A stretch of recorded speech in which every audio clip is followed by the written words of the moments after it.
அனைவருக்கும் வணக்கம். மீண்டும் உங்கள் சாத்வீகம் உங்கள் முன்னே. எங்கள் ஊரில் கலியபெருமாள் எனக்கு ஒரு க்ளோஸ் ஃப்ரெண்ட் இருக்காங்க. அவனும் நானும் எல்லா விஷயமே கலந்து பேசிக்குவோம். எங்கள் ஊரில் ரோட்டு ஓரமாக ஒரு பெஞ்சு கிடக்கும். அதில் உட்காந்து தான் சாதனத்தில் பேசிக்கிட்டு இருப்போம்.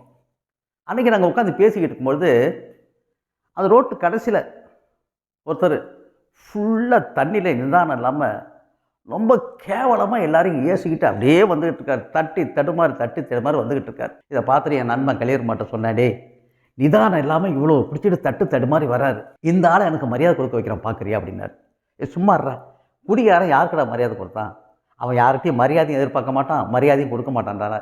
நீ அதை விடு, இவரை எனக்கு மரியாதை கொடுக்க வைக்கிறான் பார்க்குறியா அப்படின்னா. சரிடா பாப்பண்டான்னார். சரி, அவர் அங்கேருந்து பேசிக்கிட்டு ஊரை பற்றி உலகத்தை பற்றி கேவலம் பேசிக்கிட்டு வந்துக்கிட்டே இருந்தார். புகையை விட்டுக்கிட்டே சுருட்டடிச்சிக்கிட்டு வந்துக்கிட்டு இருந்தார். அவர் என் கிட்ட வந்தோன்னே டக்குன்னு என்ன செஞ்சேன்னு சொன்னால், மடித்து கட்டி இந்த வேட்டி அவுத்து விட்டுட்டு, வணக்கண்ணே நீங்கள் போங்கன்னு சொன்னேன்.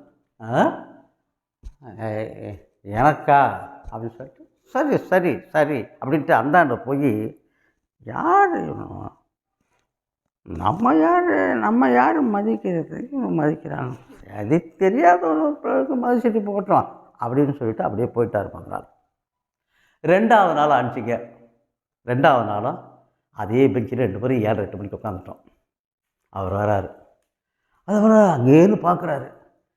நேற்று உட்காந்து இந்த பசங்க அங்கே உட்காந்துருக்கானுங்க அப்படின்னு சொல்லிவிட்டு சுருட்டு குடிச்சிக்கிட்டு இருந்தவர் டக்குன்னு என்ன செய்கிறாரு சொன்னால், சுருட்டை கொஞ்சம் அப்படியே பின்னாடியே வச்சுக்கிட்டு மெதுவாக அங்கேருந்து நடந்து வந்துக்கிட்டே இருந்தார்.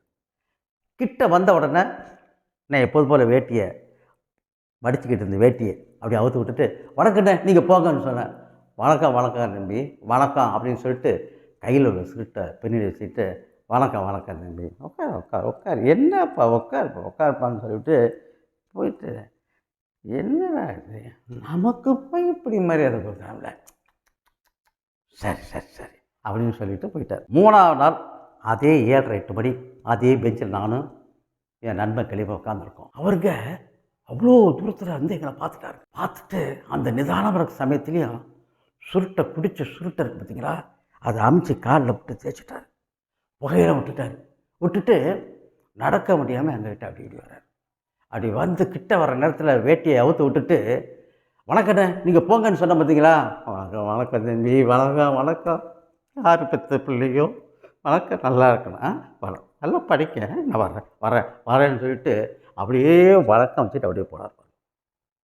அப்படியே என்பா கலியபெருமாள் பார்த்துட்டு, டேய் என்னடா இது, இவ்வளவு நிதானம் இல்லாத ஆளை உனக்கு மரியாதை செஞ்சு வச்சுட்டிய. அதான்டா டே, எந்த நிலைமையிலும் யார் இருந்தாலும் கொடுக்க வேண்டிய மரியாதை அவங்களுக்கு கொடுத்தா அவங்களும் திருப்பி மானசீகமாக நமக்கு மரியாதை கொடுக்க விரும்புவாங்கடா.